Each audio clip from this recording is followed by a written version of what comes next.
फरीदाबाद के बल्लभगढ़ राजा नाहर सिंह जन्म दिवस के उपलक्ष्य में एक कार्यक्रम में केंद्रीय मंत्री कृष्णपाल गुर्जर और बल्लभगढ़ के विधायक मूलचंद शर्मा पहुंचे, जहां उन्होंने एक सभा को संबोधित करते हुए कहा कि राजा नाहर सिंह एक ऐसी शख्सियत थी जिन्होंने हमारे देश के लिए बड़ा बलिदान दिया है।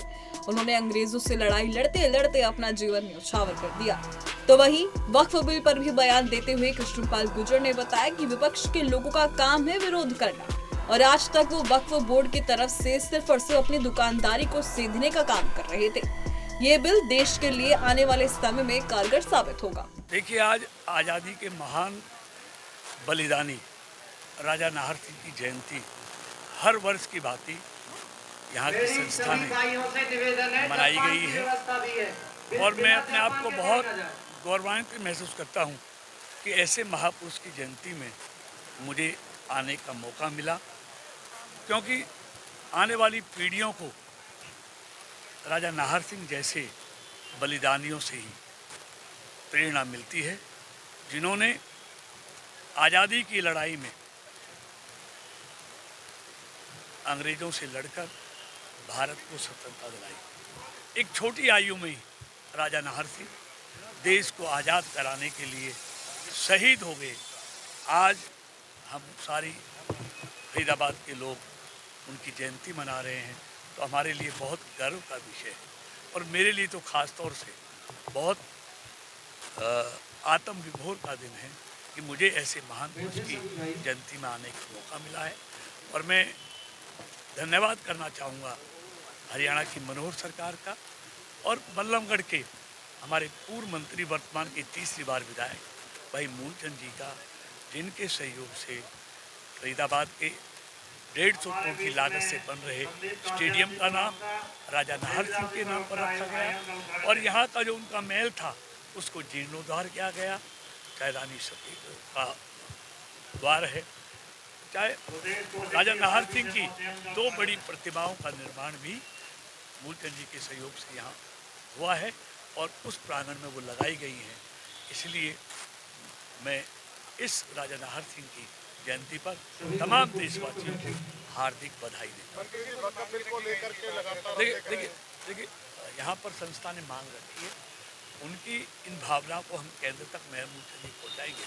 लेकिन एक बात कहना चाहता हूँ, जहाँ भारत रत्न एक ज़माने में कांग्रेस के जब सरकारें होती थी तो एक परिवार को दिए जाते थे, लेकिन दूसरे महान लोगों को कभी भारत रत्न नहीं दिया नहीं। डॉक्टर भीमराव अंबेडकर, जिसको बहुत पहले भारत रत्न से सम्मानित करना चाहिए था, नहीं किया। 50-60 साल के बाद अगर डॉक्टर भीमराव अंबेडकर को भी भारत रत्न देने का काम किया तो मोदी जी की सरकार ने किया। चाहे वो स्वर्गीय चौधरी चरण सिंह किसान के नेता हों, कर्पूरी ठाकुर पिछड़ों के नेता हों, स्वर्गीय अटल बिहारी वाजपेयी हों, इन सबको भी भारत रत्न देने का काम आदरणीय मोदी जी की सरकार ने किया।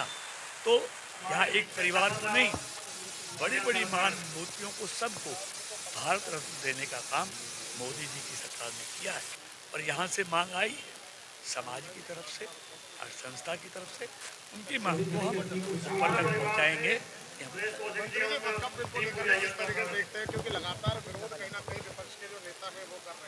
देखिए, सुधार वक्त की मांग है, लेकिन विपक्ष हर अच्छे काम का पिछले 10 साल से विरोध करना है। चाहे वो धारा 370 हो, चाहे राम मंदिर का निर्माण हो, चाहे CAA का कानून हो, चाहे 3 तलाक का कानून हो, कोई भी अच्छा काम अगर मोदी जी की सरकार ने किया है, विपक्ष ने हमेशा उसका विरोध किया है। ये वक्फ संशोधन बिल गरीब मुसलमानों के हक में, मैं बताता हूँ, ये लूट का अड्डा बन गया था। ये कोई इतने वर्षों के बाद भी मुझे बताए वक्फ बोर्ड ने कभी मुस्लिम यतीम बच्चों के लिए, मुस्लिम विधवाओं के लिए, गरीब मुसलमानों के लिए कोई काम अगर किया हो, कोई स्कूल बनवाए हो, कोई हॉस्पिटल बनवाए हो, कुछ तो किया होता। कभी गरीब मुसलमान के लिए कुछ नहीं किया, सिर्फ लूट का अड्डा हो गया।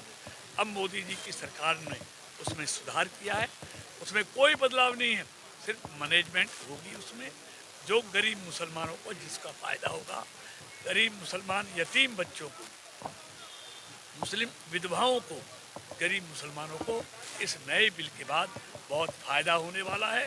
इसलिए ये बड़े बड़े लोगों को जो लूट में सम्मिलित थे उनको हजम नहीं हो रहा है। मंत्री जी, एक आखिरी सवाल है। नगर निगम को लेकर के 1 महीना हो चुका है, पर अभी तक डिप्टी मेयर और सीनियर डिप्टी मेयर का चुनाव नहीं देखिए, हुआ। सिर्फ और फरीदाबाद में नहीं, पूरे हरियाणा में नहीं हुआ है। तो उसका बाकायदा शेड्यूल आएगा।